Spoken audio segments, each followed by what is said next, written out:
बाळा, आजपर्यंत तुला वाटत होतं की देव तुझ्याकडे दुर्लक्ष करतोय. तू विचार करत होतास की जे लोक वाईट वागतात, जे दुसऱ्यांना त्रास देतात, तेच का सुखात आहेत. पण एक गोष्ट कायम लक्षात ठेव. भगवंताच्या दरबारात कर्माचा हिशोब कधीच चुकत नाही. ज्या व्यक्तीने तुझ्या डोळ्यात अश्रू आणले, ज्या शत्रूने तुझ्या चांगुलपणाचा गैरफायदा घेतला, त्याने साक्षात भगवंताच्या लेकराला त्रास दिला आहे. देव माणसाची सहनशीलता बघत असतो. जेव्हा तुझा शत्रू तुला त्रास देत होता, तेव्हा देव त्याचा पापाचा घडा भरण्याची वाट पाहत होता. आणि आज तो घडा भरला आहे. आज तुला स्वतःच्या हाताने कोणाचाच न्याय करायचा नाही. कारण जेव्हा वेळ येते, वेळ न्याय करते, तेव्हा त्याचे फटके खूप जोरात बसतात. तुझा शत्रू तुझ्या आयुष्यातून दूर तर जाईलच, पण त्याला त्याच्या कर्माची शिक्षा अशी मिळेल की तो आयुष्यात पुन्हा कधीच कोणाचं वाईट करण्याचा विचारही करणार नाही. तू फक्त शांत राहा आणि देवाचा न्याय उघड्या डोळ्यांनी बघ. सहमत असशील तर होय स्वामी आई असे तू टाईप कर आणि हा संदेश तू शेवटपर्यंत नक्की ऐक.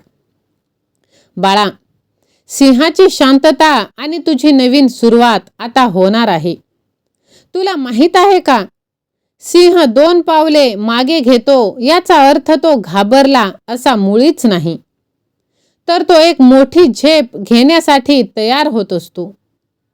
आजपर्यंत तू जे शांत राहिलास, जे दुःख सहन केलंस, ती तुझी माघार नव्हती, ती तुझी तयारी होती.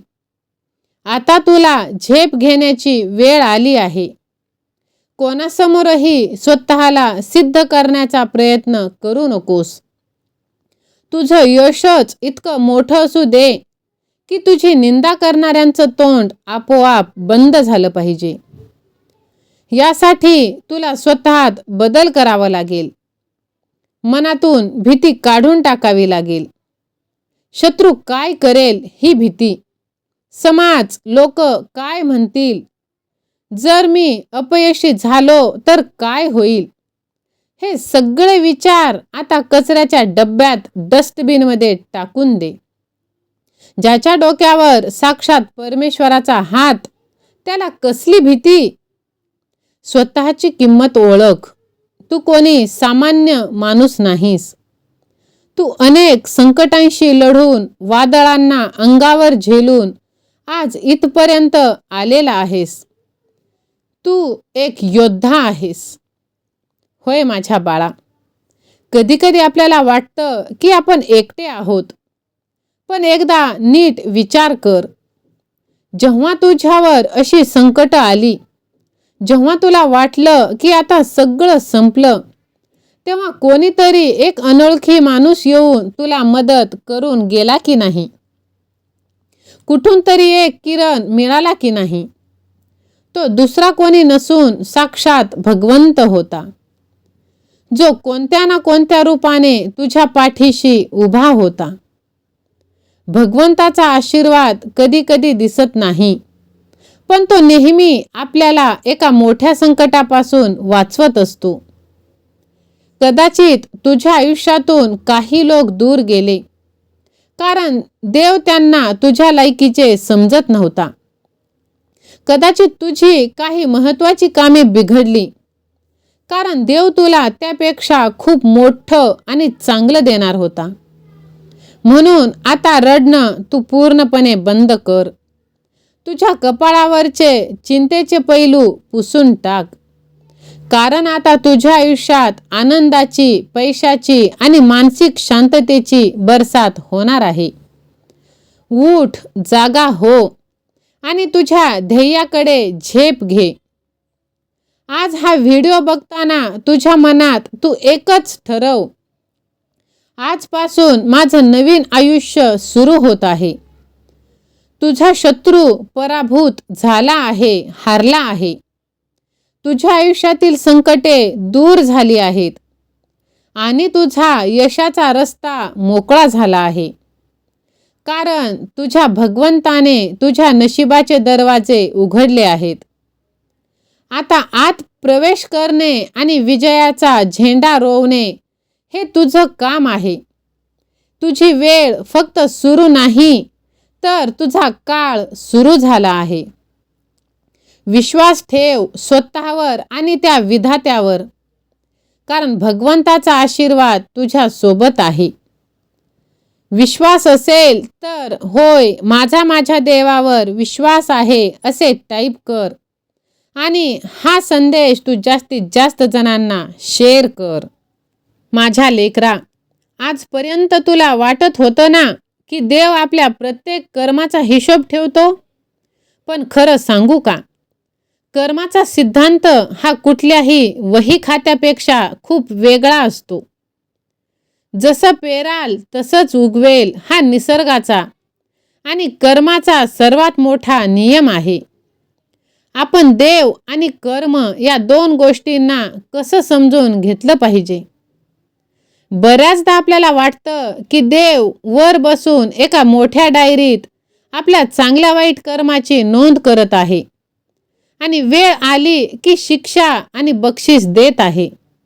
पण कर्माचा सिद्धांत सांगतो, देव हा एखादा कडक शिक्षक किंवा हिशोबनीस नाही. कर्म हा निसर्गाचा एक नियम आहे. जसं गुरुत्वाकर्षणाचा नियम. तुम्ही एखादी वस्तू वर फेकली की ती खाली येणारच. तिथे देवाला मध्यस्थी करण्याची गरज नाही. तसंच आपण जे पेरतो, जे बी लावतो, त्याचंच झाड उगवणार आणि त्याचंच फळ आपल्याला मिळणार. म्हणून चांगले कर्म करा. जेव्हा तुम्ही कोणाला मदत करता, प्रामाणिक राहता, तेव्हा तुम्ही जगात सकारात्मक ऊर्जा सोडत असता आणि तीच ऊर्जा कोणत्या ना कोणत्या रूपाने तुमच्याकडे परत येते. जेव्हा तुम्ही कोणाचे मन दुखावता किंवा फसवणूक करता, तेव्हा ती निगेटिव्हिटी, नकारात्मकता शेवटी तुमच्याच आयुष्यात दुःखाच्या रूपाने परत येते. देवाचा हिशोब म्हणजे दुसरं काही नसून आपलं स्वतःचं अंतःकरण आहे. आपण माणसाला दुसऱ्याला फसवू शकतो, पण स्वतःच्या आत्म्याला आणि त्या परमेश्वराला कधीच फसवू शकत नाही. आपण केलेली प्रत्येक गोष्ट आपल्या सुप्त मनात नोंदविली जाते. अनेकदा आपल्याला वाटतं की वाईट वागणारे लोक सुखात आणि चांगले लोक त्रासात. पण कर्माचं चक्र खूप मोठं. जसं आंब्याचं झाड लावलं की लगेच फळ येत नाही, त्याला वेळ लागतो. तसंच कर्माच्या फळालाही योग्य वेळ यावी लागते. थोडक्यात सांगायचं तर देवाला तुमचा हिशोब ठेवण्याची गरजच नाही. कारण त्याने जी बनवलेली कर्माची व्यवस्था इतकी अचूक आहे की ते कोणावरही अन्याय होत नाही. त्यामुळे आपण फक्त एवढंच लक्षात ठेवायचं, आपले कर्म चांगले ठेवायचे, हिशोब आपोआप बरोबर होतो. तुम्हाला काय म्हणायचं आहे हे तुम्ही कमेंट करून नक्की सांगा. आणि पहा, तुमच्या सर्वात जवळचा व्यक्तीच तुमचा शत्रू असू शकतो. जो तुमच्यासोबत आहे तोच तुमचा शत्रू निघणार. म्हणून तुम्ही कोणावरही विश्वास ठेवू नका. ज्याचं त्याचं कर्म ज्याच त्याच्या सोबत आहे. तुमच्या जवळच्या व्यक्तीला तुमचे सर्व गुण, दोष, तुमच्या भावना आणि तुमची गुपिते माहीत असता कामा नये. मग ती व्यक्ती कितीही तुमच्या जवळची असेना. कारण जेव्हा ती शत्रू बनते तेव्हा ती नेमकी कुठे दुखापत करेल हे आपल्याला सांगता सुद्धा येणार नाही. आपण शत्रूकडून चांगल्या वागण्याची अपेक्षा कधीच करत नाही. पण जवळच्या व्यक्तीवर आपण डोळे झाकून विश्वास ठेवतो आणि म्हणूनच जेव्हा तिथून धोका मिळतो, दगा मिळतो, तेव्हा तो धक्का सहन करणं कठीण जातं.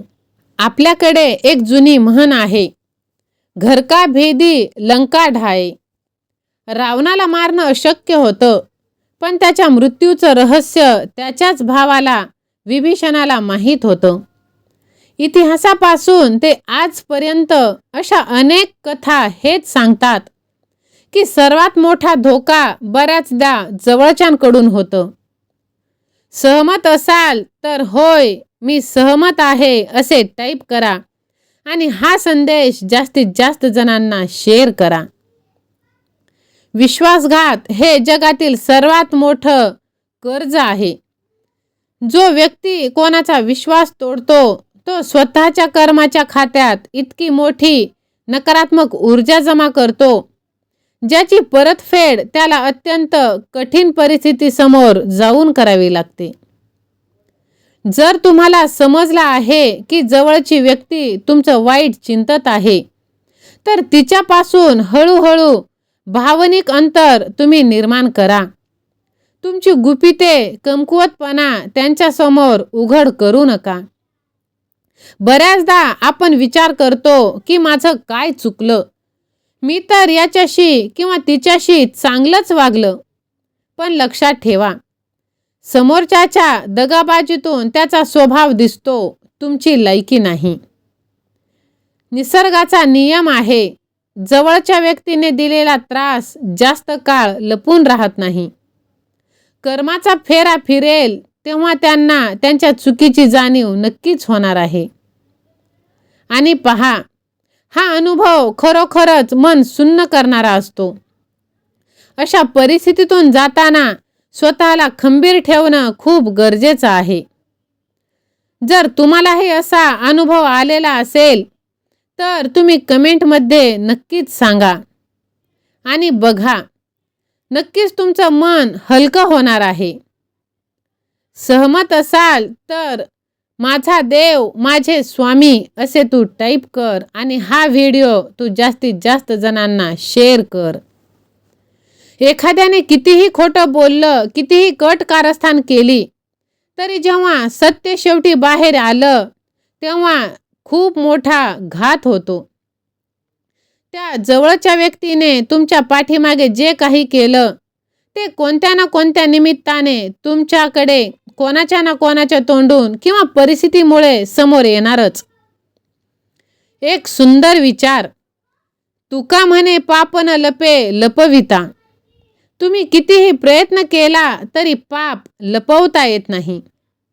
जो माणूस जवळचा असूनही विश्वासघात करतो तो सतत नवीन खोटं बोलत राहतो. एका खोटाला लपवण्यासाठी 100 खोटं बोलावं लागतं.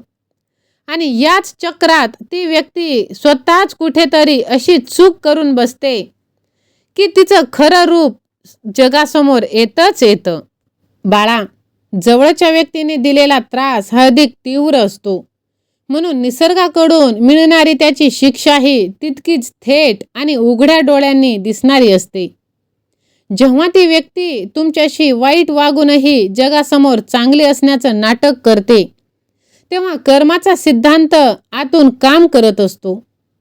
त्या व्यक्तीला आतून नेहमी एक भीती सतावत असते की आपलं सत्य कधीतरी बाहेर येईल. ही मानसिक अवस्थाच त्याच्या शिक्षेची सुरुवात आहे. एक गोष्ट कायम लक्षात ठेव बाळा, त्या व्यक्तीचं खरं रूप समोर येणं हा निसर्गाचा तुमच्यावर असलेला आशीर्वाद आहे. देव तुम्हाला दाखवून देतोय की ज्याला तू आपला समजत होतास तो तुझ्या लायकीचाच नव्हता.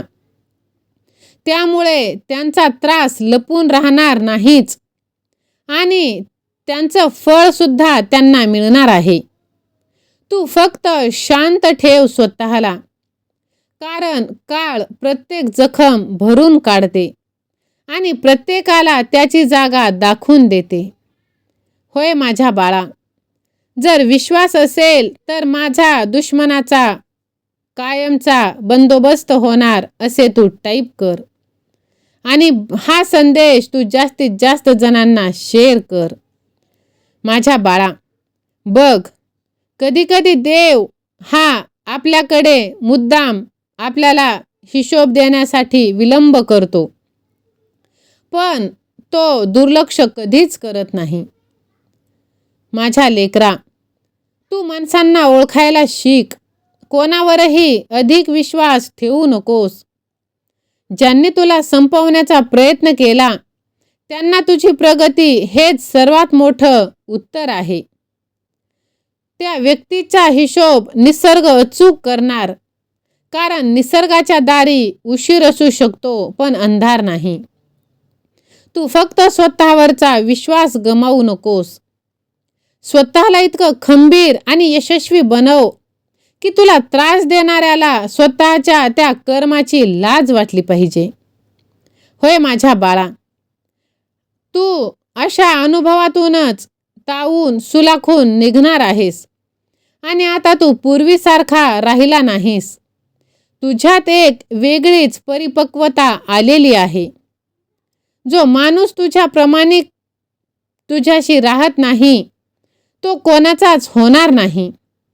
म्हणून तुझी खरी किंमत ओळख आणि बघ बाळा, निसर्गाची अशी काही चक्र फिरतात की त्या व्यक्तीने रचलेलं जाळं तिच्याच गोळ्याभोवती अडकणार आहे.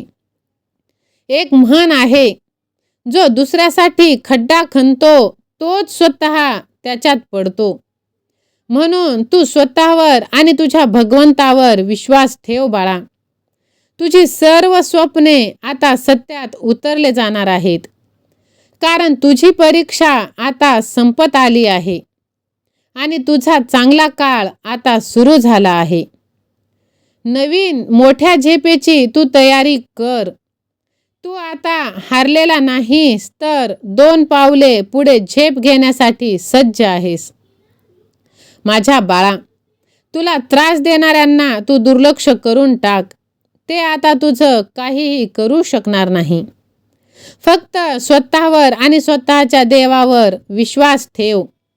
कधीच स्वतःला दोष देऊ नकोस. सर्व काही वेळेवर सोडून दे. आणि बघ बाळा, जेव्हा तू तुझ्या देवावर विश्वास ठेवशील तेव्हा तुला सर्व काही प्राप्त होणार आहे. विश्वास असेल तर व्हिडिओला लाईक कर, चॅनलला सबस्क्राईब कर आणि कमेंट बॉक्समध्ये माझा देव, माझे स्वामी, स्वामी सेवा आणि मी असे टाईप कर. हा व्हिडिओ तू जास्तीत जास्त जणांना शेअर कर. श्री स्वामी समर्थ.